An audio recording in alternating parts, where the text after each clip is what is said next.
You learned to smile even when your chest was on fire. Every time you wanted to say no, you remembered their faces, the disappointment, the sighs, the silent guilt they taught you to fear. So you became the good boy, the fixer, the listener. You carried everyone's comfort on your shoulders, forgetting how your own name sounded when spoken with kindness. You learned early that love had conditions. A quiet obedience was safer than honesty, so you edited your feelings before speaking them. Every apology became a habit, even when you weren't wrong. You apologized for existing too loudly, for asking too much, for needing something real. You mistook peace for silence, and kindness for disappearing. They said, be grateful, even when it hurt. Gratitude became your prison. You smiled while bleeding inside, convinced that pain was proof of loyalty. You became addicted to being needed, a mirror reflecting everyone else's comfort, but never your own reflection. Somewhere along the line, you stopped knowing what you wanted. You became the son who never argued, the friend who always agreed, the partner who gave more than he received. The world praised you for being so understanding, but inside, you were exhausted. You confused being selfless with being invisible. You were raised to believe that love meant never being a burden. Your parents didn't mean to break you.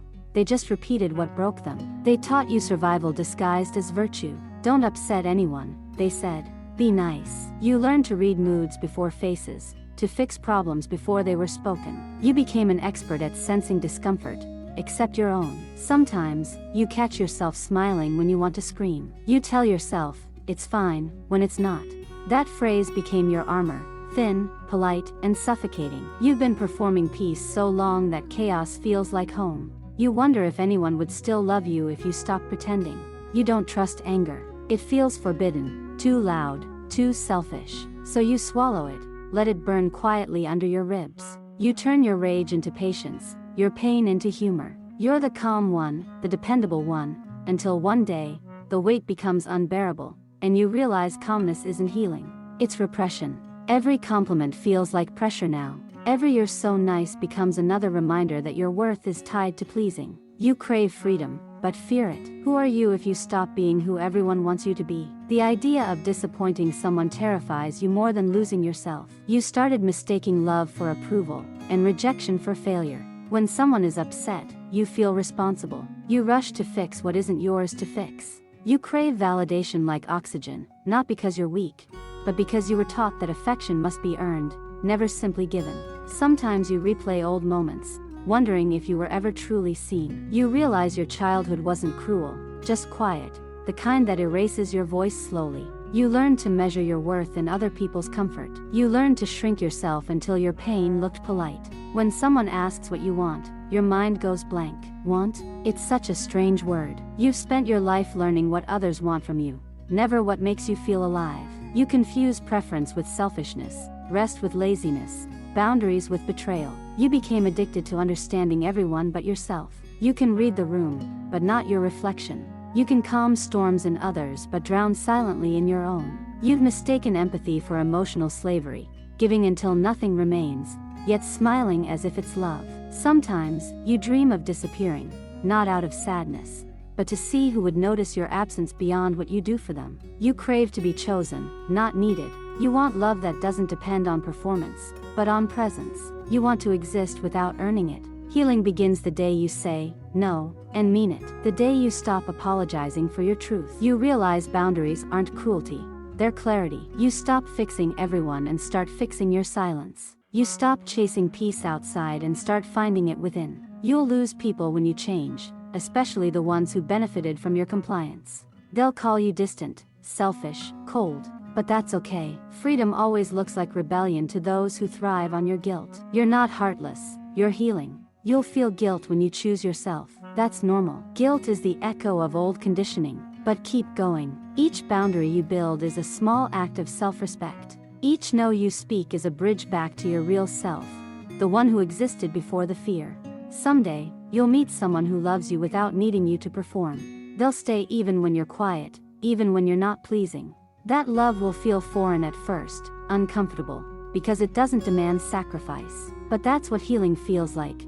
Peace that doesn't need explanation. You'll start saying what you mean. You'll start resting without guilt. You'll stop over-explaining your emotions. You'll learn that peace isn't pleasing everyone, it's pleasing yourself enough to stop fearing their disappointment. You'll rebuild your voice, piece by piece. One day, you'll look in the mirror and see someone free, not the boy who kept the world comfortable, but the man who learned to breathe without permission. You'll smile, not out of duty, but out of peace. And for the first time, you'll whisper, "I am enough," even when I'm not pleasing anyone. You'll start realizing how many of your choices were never really yours. The career you chased, the friendships you kept, even the smile you wear, all crafted to keep others comfortable. But comfort is not the same as happiness. You'll begin peeling away every layer of performance until what's left finally feels like you. There will be days you miss the old you, the agreeable one, the peacekeeper, not because he was better, but because he was safe. The world rewarded his silence. But you'll remind yourself, survival is not living. That version of you was built from fear. The new one is built from truth, and truth may be messy, but it breathes. You'll revisit old conversations and realize how often you said it's okay when it wasn't.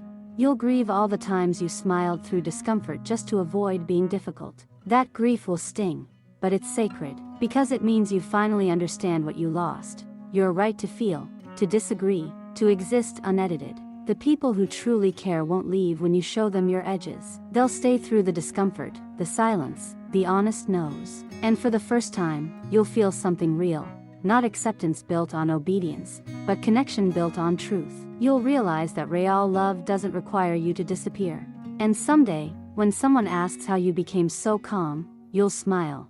Not the polite one you were trained to wear, but a soft, genuine smile. You'll say, "I stopped trying to be what everyone needed and started being who I am."